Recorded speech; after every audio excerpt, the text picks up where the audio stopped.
Hello, কি অবস্থা সবার? আশা করি সবাই খুব বেশি ভালো আছেন। So welcome back to my new another video. So আশা করি এই ভিডিওটাও আপনাদের এজ ইউজুয়াল হেল্পফুল হবে, হোপ সো। কারণ আজকে আমি আরেকজন মানুষকে নিয়ে আসছি।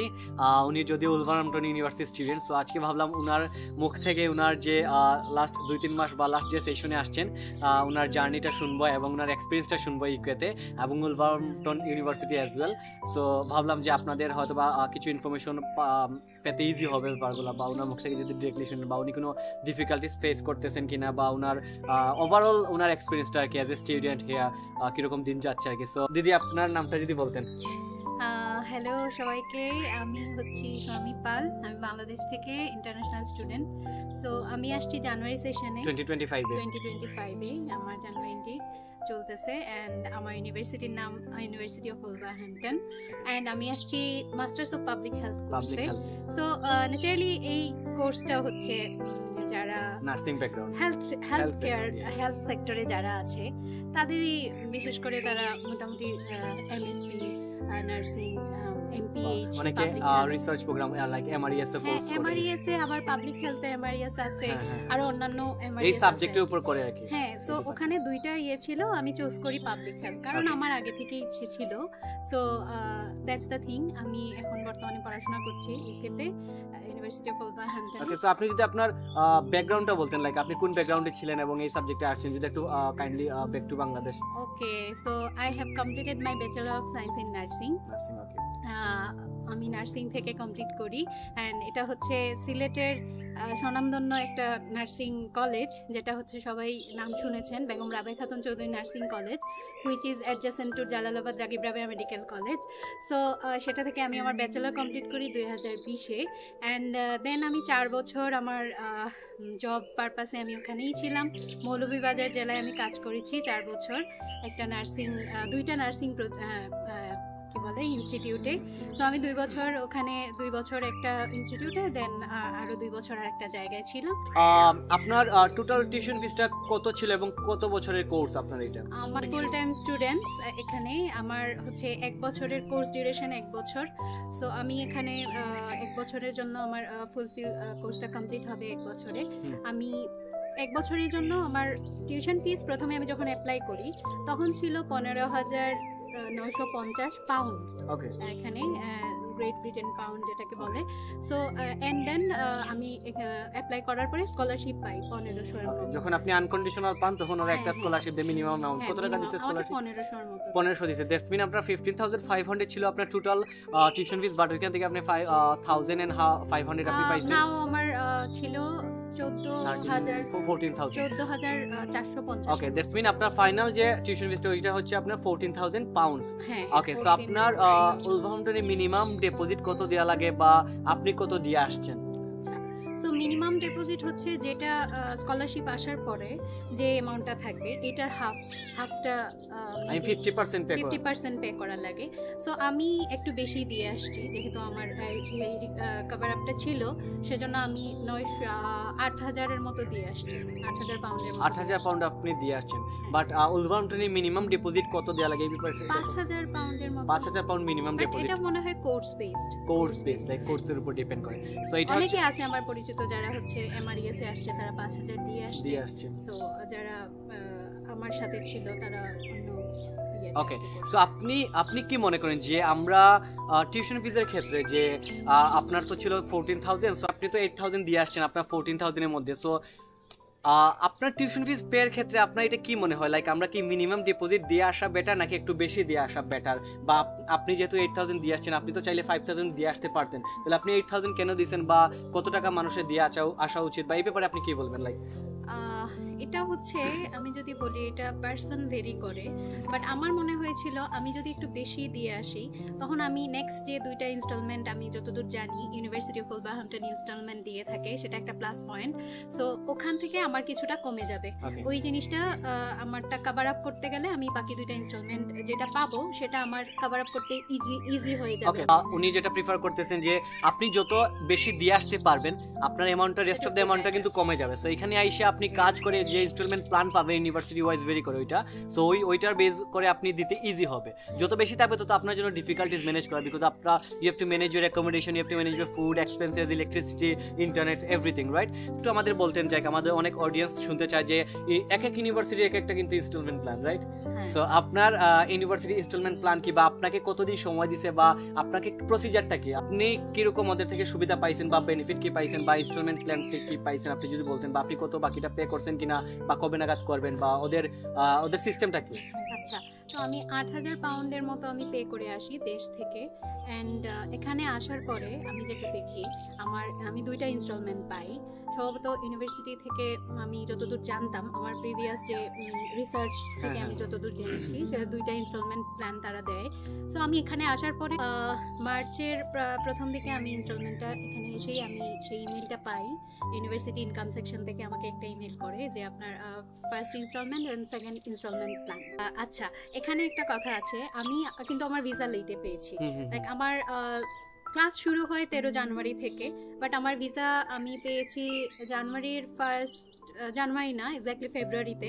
এন্ড ফেব্রুয়ারির 17 তারিখে আমি এখানে আসেন। তো আপনি আসা ক্লাস শুরু করার কয়দিনের মধ্যে আপনি যে পেমেন্টের প্ল্যানটা পান, বা টিউশন ফিজের জন্য ওরা ইমেল করে আপনাকে কতদিন? আমি তো আসছি ফেব্রুয়ারির 17 তারিখে, আমি মার্চের first week 6 or 7th of March, আমি 7th অফ মার্চ পাইছেন আপনি, যে আপনাকে 2টা প্ল্যান দিছে, রাইট? সো 2টা প্ল্যানের প্রথমটা কোন মাসে ছিল এবং সেকেন্ডটা কোন মাসে দিতে হবে? আচ্ছা, প্রথমটা ছিল যে মার্চের 10 তারিখের মধ্যে আমাকে পে করতে হবে, কিন্তু আমার তখন একটু অসুবিধা ছিল, সবেমাত্র আমি ইউকেতে এসেছি। আমার বাসা ভাড়া, আদার্স যে খরচাপাতি ছিল সবকিছু, আমি যা আমার সেভিংস নিয়ে আসছিলাম সবকিছু আমার ডিভাইডেড ছিল। তো তখন আমি ওই রকম আমার ফার্স্ট ইনস্টলমেন্টটা আমি ক্যারি করি নাই আমার সাথে।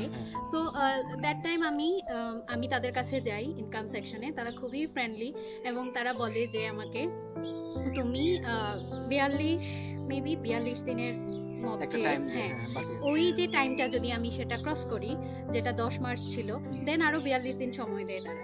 তো দেন আমার লাস্ট সেটা ছিল এপ্রিলের 18 তারিখ। হ্যাঁ, সেকেন্ডটা না, এই ফার্স্ট ইনস্টলমেন্টটাই যদি আমি ডিলে করে দেই, সেটা 42 দিনের মধ্যে দিতে হবে। 42 ডেজ আপনি এক্সটেন্ড করছে। ওকে, সো আমি এপ্রিলের 18 তারিখের মধ্যে আমার দেওয়ার কথা ছিল, সামহাউ আমি ম্যানেজ করে ফেলছি এন্ড আমি সেটা 17 মার্চের মধ্যেই দিয়েছি। ওকে, তাইলে আপনার প্রথম ইনস্টলমেন্ট কত টাকা দেয়া লাগছে? আমার 1725 পাউন্ডের মতো দেয়া লাগছে। ওকে, তাইলে আপনার বাকি ছিল 6000 এর মতো। প্রথম ইনস্টলমেন্টে আপনাকে 6.5 এর মতো ছিল, প্রথম ইনস্টলমেন্টে আপনাকে 1700 মতো দেয়া লাগছে। এবং সেকেন্ড ইনস্টলমেন্ট কবে এবং বাকিটা কত ছিল? আচ্ছা, সেকেন্ড ইনস্টলমেন্ট হচ্ছে আমার জুলাইয়ের 7 তারিখ নাগাদ, এবং সেটা আমাকে 7 তারিখের মধ্যেই পে করতে হবে তারা যেটা বলছে, এবং সেটা হচ্ছে 4725 এর মতো, এটা লাস্ট ইনস্টলমেন্ট। ওকে, সো আমরা যেটা বুঝতে পারলাম, ওনার যে ইউনিভার্সিটি, ওনার যে সাবজেক্টে ওনার 6000 টাকা বাকি ছিল। বাকি থাকার পর প্রথম যখন উনি ফেব্রুয়ারি মাসে এই দেশে আসছেন, ওনার প্রথম ইমেল পান উনি মার্চ মাসে ফার্স্ট ইনস্টলমেন্ট পে করার জন্য, এবং সেকেন্ড ইনস্টলমেন্ট পে করার জন্য উনি সময় পান এপ্রিলে। দ্যাটস মিন ওরা 2টা ডেট ফিক্সড করে দিছে, এবং ওরা কিন্তু একটা জিনিস উনি বলছেন, একটা প্লাস পয়েন্ট, ওরা আপনাকে ডেটের পরও আপনি 42 ডেজ পর্যন্ত আপনি এক্সটেন্ড করতে পারবেন। আই মিন যদি আপনি ডেটটা মিস করেন, ওই 42 ডেজের ভিতরে কিন্তু আপনার বাকিটা পে করা লাগবে, লাইক ইনস্টলমেন্টের যে অ্যামাউন্টটা দেওয়া আছে। সো এটা হচ্ছে কি উনার ইউনিভার্সিটির যেটা সিস্টেম, উনি যেটা ফেস করছেন, কারণ উনি জানুয়ারি 2025 সেশনে আসছেন। সো এই হচ্ছে উলভারহ্যাম্পটন ইউনিভার্সিটি টিউশন ফিজের পেমেন্ট প্ল্যান আর কি। সো আপনার এমনিতে ক্লাস কেমন চলতেছে? ক্লাস ভালোই। আমাদের এমপিএইচ যারা কোর্স বেসডে আমরা আসছি, তাদের হচ্ছে 2 দিন ক্লাস, বৃহস্পতি এবং শুক্রবার ফুল টাইম ক্লাস থাকে আমাদের, হচ্ছে এই 2 দিন। এটা হচ্ছে প্লাস পয়েন্ট, পুরো সপ্তাহ না, জাস্ট 2 দিন আমাদের যেতে হয়। 9টা থেকে 12টা পর্যন্ত একটা মডিউলের ক্লাস হয়, দেন আবার 1টা থেকে 4টা পর্যন্ত আরেকটা মডিউলের ক্লাস হয়। তাহলে আপনি যে 1 বছরের কোর্সে আসছেন, আপনার আইএইচএস ফিটা কত গেছে? আইএইচএস ফি যেটা আমি দিয়েছি সেটা হচ্ছে 1,78,000। দ্যাটস মিন আপনার 16 মাসের ভিসার জন্য আপনি দিয়েছেন 1,78,000। হ্যাঁ, আমার ভিসা মে মাস পর্যন্ত আছে, মে মাস শেষ হবে, পর্যন্ত, যেটা টোটাল ততদিন পর্যন্ত আমি দিয়েছি। হ্যাঁ, এটা আমরা সবাই জানি, যতদিনের ভিসা আপনি পাবেন ঠিক ততদিনের আইএইচএস ফিটা আপনাকে পে করা লাগবে। এবং আইএইচএস ফি কিন্তু আগের থেকে অনেকটা বাড়াইছে, এখনো বাড়াইছে।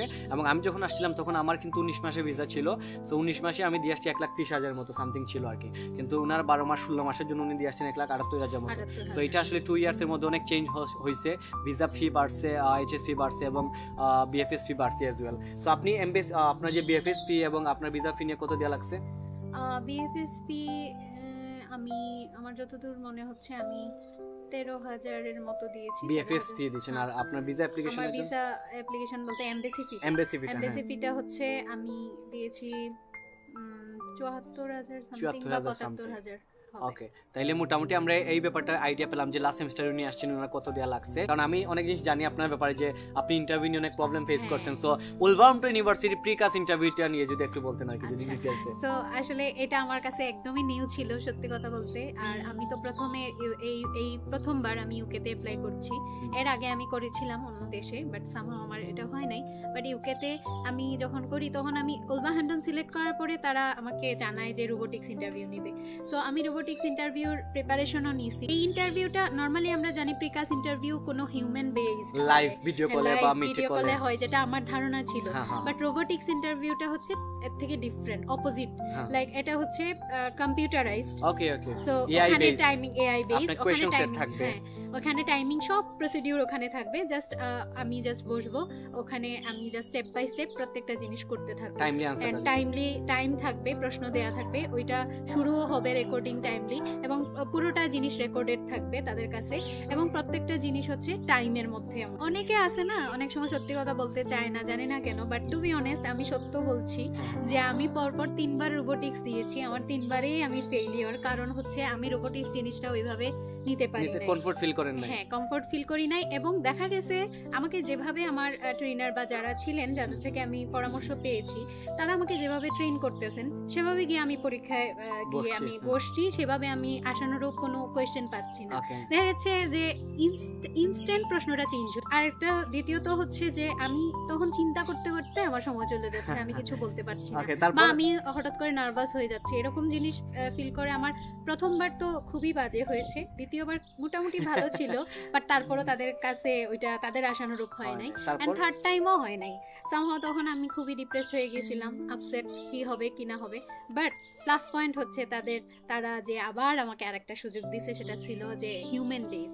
So that's the thing, human বেসে আমি যখন বসলাম তখন আমার কাছে একদম পানির মতো মনে হয়েছে। যে আমার কাছে মনে হয়েছে যে এটা কেন প্রথম হয় নাই, এটা যদি প্রথমে হইতো তাহলে হয়তো আমার এতদিন ওয়েট করা লাগতো না। আর দ্যাটস দ্য থিং অ্যাকচুয়ালি আমি কেন আমার ভিসাটা লেটে পেয়েছি। ওকে, সো উনি যে যার জন্য লেটে পাইছেন এটার এক্সাম্পল উনি দিলেন যে ওনার ইন্টারভিউ দিতে টাইম লাগছে এবং 3 টাইমস উনি ট্রাই করছেন এবং 4th টাইমে ওনার ফেস টু ফেস ইন্টারভিউগুলো হয়েছে, ওরা মিটে ইন্টারভিউ নিছে বা ভিডিও কলে, যেটা দিয়ে আমরা বলি। সো এটা হচ্ছে গাই উলভারহাম্পটন ইউনিভার্সিটির procedure, the way how they took the interviews of the precast. So এই হচ্ছে ওনার ইন্টারভিউ এক্সপেরিয়েন্স। সো আপনি যদি লাইক আপনি এই দেশে আসার ক্ষেত্রে আরেকটা জিনিস হচ্ছে লাইক সেশন ওয়াইজ এয়ার টিকেটের যে ব্যাপারটা আর কি। সো আপনি যদি আপনার এয়ার টিকেটের এক্সপিরিয়েন্সটা শেয়ার করতেন যে আপনার কত টাকা লাগছে এবং কোন এয়ারলাইন্সে আসছিলেন। এবং এই দেশে কিন্তু এয়ার টিকেট আপনার সেশন ওয়াইজ ভেরি করে।